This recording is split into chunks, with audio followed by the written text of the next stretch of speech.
आज से ठीक 11 साल पहले 8 मार्च 2014 को मलेशिया एयरलाइंस फ्लाइट MH370 बिना किसी सुराग के लापता हो गया। रात 12:42 पर फ्लाइट MH370 ने कुआलालंपुर से बीजिंग के लिए उड़ान भरी। इस प्लेन में 227 यात्री, 10 फ्लाइट अटेंडेंट्स और 2 पायलट मौजूद थे। इनमें से एक कैप्टन जहारी अहमद शाह जो इस फ्लाइट को उड़ा रहे थे। दूसरे पायलट फर्स्ट ऑफिसर फारिक हामिद जो अपनी सर्टिफिकेशन के फाइनल स्टेज में थे। बस कुछ ही वक्त बाद वो एक कंप्लीट पायलट बनने वाले थे। कैप्टन जहारी अहमद शाह 53 साल के तजुर्बेकार पायलट थे जिनके पास 33 साल का उड़ान का तजुर्बा था। ये प्लेन तकरीबन 11 साल पुराना था। फ्लाइट का शेड्यूल्ड ड्यूरेशन 5 घंटे 34 मिनट का था, लेकिन किसी भी इमरजेंसी डायवर्जन के लिए प्लेन में 7 घंटे 41 मिनट का फ्यूल भरा गया था। फ्लाइट MH370 ने पहले 20 मिनट तक 35,000 फीट की ऊंचाई पर बिना किसी दिक्कत के उड़ान जारी रखी। सब कुछ बिल्कुल सामान्य लग रहा था। रात 1:09 पर ट्रांसपॉन्डर ने एयरक्राफ्ट की location Kuala Lumpur air traffic control tower को भेजी। फिर रात 1:19 पर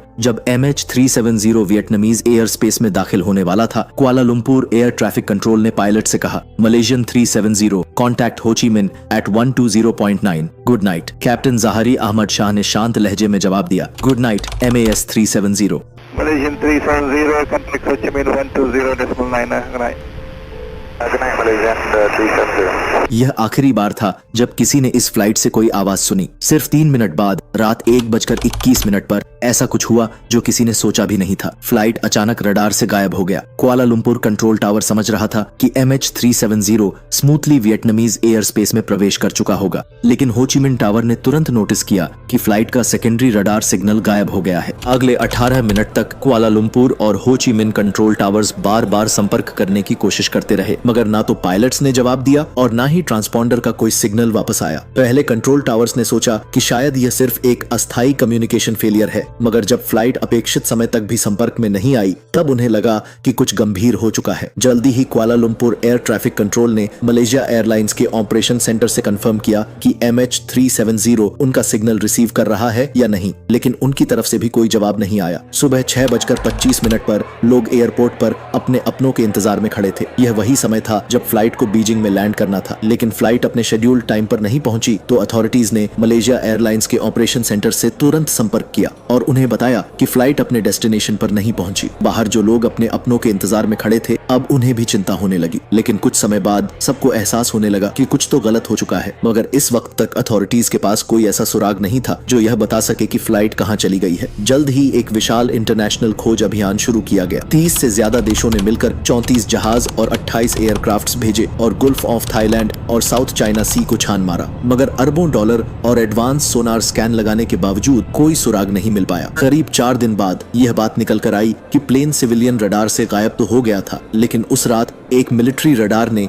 इस प्लेन को स्पॉट किया था। हैरानी की बात यह थी कि इस मिलिट्री रडार के अनुसार फ्लाइट ने एक शार्प यू टर्न लिया और मलेशिया वापस आ गई। ये पेनांग के नजदीक से गुजरी, मलक्का स्ट्रेट को क्रॉस किया और रात 2:22 पर इस प्लेन को आखिरी बार देखा गया। इसकी लोकेशन साउथ चाइना सी में नहीं बल्कि अंडमान और निकोबार आइलैंड्स के पास थी और इस मिलिट्री रडार की रीडिंग्स के अनुसार यह प्लेन असल में अंडमान आइलैंड की दिशा में ऊपर जा रहा था, बीजिंग से बिल्कुल उल्टी दिशा में। इस खबर को सुनकर हर कोई हैरान रह गया। आखिर यह प्लेन गया तो गया कहां? कुछ दिनों बाद एक और नया सबूत सामने आया। जब सिविलियन और मिलिट्री रेडार से कांटेक्ट टूट गया था तब भी MH370 एक सैटेलाइट नेटवर्क आयन मारसैट को ऑटोमेटेड हैंडशेक सिग्नल्स भेजना जारी रखे हुए था। ये सिग्नल्स 8:19 तक रिसीव होते रहे, यानी प्लेन रेडार से गायब होने के बाद भी 7 घंटे तक हवा में था। सैटेलाइट हैंडशेक डेटा ने एक 7th आर्क नाम का एक जोन आइडेंटिफाई किया जो ऑस्ट्रेलिया से 2000 किलोमीटर वेस्ट में है, जहां प्लेन का फ्यूल खत्म होने के बाद क्रैश होने का अंदाजा लगाया गया। साल 2015 में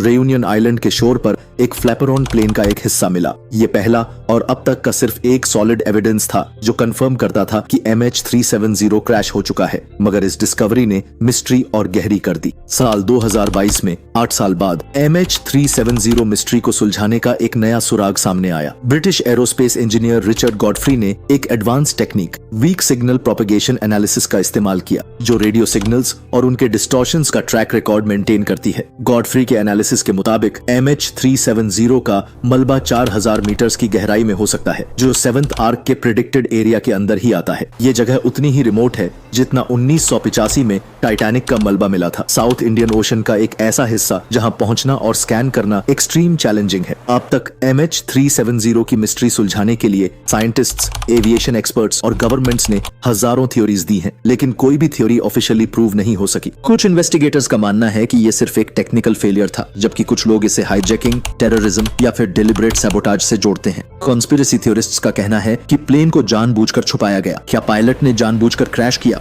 एक थ्योरी ये कहती है कि कैप्टन जहारी अहमद शाह ने MH370 को जानबूझकर क्रैश किया। इसका सबसे बड़ा सबूत उनके घर के फ्लाइट सिमुलेटर से मिला, जिसमें एक ऐसा रूट सिमुलेट किया गया था जो MH370 के फाइनल पाथ से मिलता जुलता था। इन्वेस्टिगेटर्स ने यह भी देखा कि कैप्टन जहारी ने कई बार इंडियन ओशन की तरफ लॉन्ग हॉल फ्लाइट सिमुलेट की थी, जो एक कोइंसिडेंस नहीं लगता। कुछ रिपोर्ट्स के मुताबिक उनके पर्सनल लाइफ में स्ट्रेस था, जो एक मोटिव हो सकता था, लेकिन कोई कॉन्क्रीट एविडेंस नहीं मिला जो कंफर्म करे कि ये एक डेलिबरेट क्रैश था। क्या प्लेन हाईजैक किया गया था? एक और थ्योरी ये कहती है कि MH370 को हाईजैक किया गया। इसका एक बड़ा रीजन ये था कि 2 पैसेंजर्स फेक पासपोर्ट्स के साथ ऑन बोर्ड थे, जो इनिशियली एक बड़ी सिक्योरिटी कंसर्न लगी। इन्वेस्टिगेशन में पता चला कि ये दोनों असाइलम सीकर्स थे जो यूरोप पहुंचने की कोशिश कर रहे थे और उनका किसी भी टेररिस्ट ऑर्गेनाइजेशन से कोई लिंक नहीं मिला। लेकिन कुछ एक्सपर्ट्स का मानना है कि प्लेन को किसी जियोपॉलिटिकल वजह से हाईजैक किया गया हो सकता है और मिलिट्री रेडार पर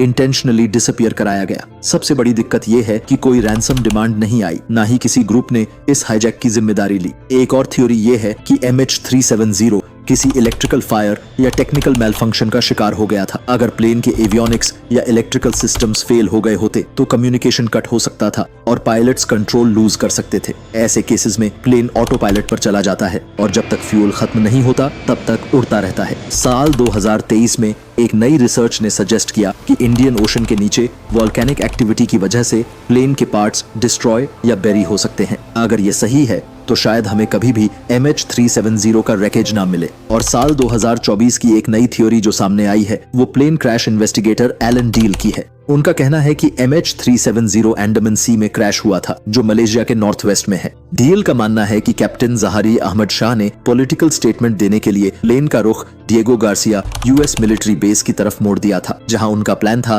कि वो अपनी पॉलिटिकल स्टैंस अनाउंस कर सकें। ये एक नया एंगल है जो पहले वाले southern Indian ocean search operation से बिल्कुल अलग है। इसके अलावा मलेशिया ओशन इन्फिनिटी के साथ नए सर्च मिशन पर डिस्कशंस कर रहा है, जो 2025 में एक नया under water search operation launch कर सकती है। उम्मीद है इग्नाइट इनसाइट की ये वीडियो भी आप लोग भरपूर लाइक और शेयर करेंगे। मिलते हैं अगली किसी और शानदार वीडियो में, तब तक के लिए शुक्रिया।